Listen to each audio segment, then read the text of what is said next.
I love sports. I love being active. And growing up, the main three that I played were football, basketball, and baseball. I think also one thing I figured out from it was like I didn't enjoy a lot of like individual sports as much, like wrestling.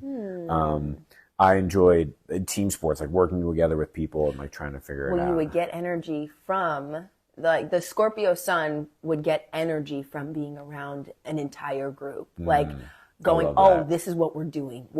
Let's go all in. It's your Venus and your Jupiter that are in your 5th house.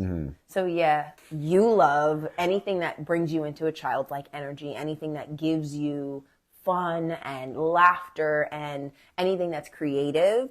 And so like, and the Virgo in your 5th house will make you diligent about it, which is interesting, but it does. It makes you diligent about it. So a sport that you can learn how to win, and especially with others, that like, because they're giving you energy, it's like the perfect little for you. Oh yeah, like but also theater.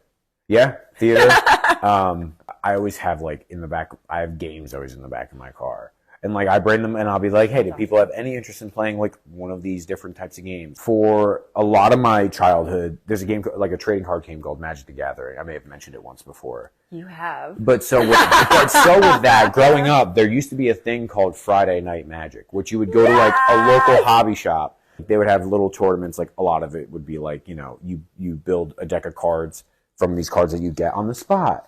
And you play and you see who wins at the end of the night. You basically, everyone, there's like 8 people at a table, and you basically pull one card out of the pack and you pass the rest of it to somebody else. So you're getting all of these different cards. You're getting random cards. Okay, okay, gotcha. And you pick out, and eventually, after you do it 3 times, you make a small deck of cards out of it, and then you play other people and see how you do.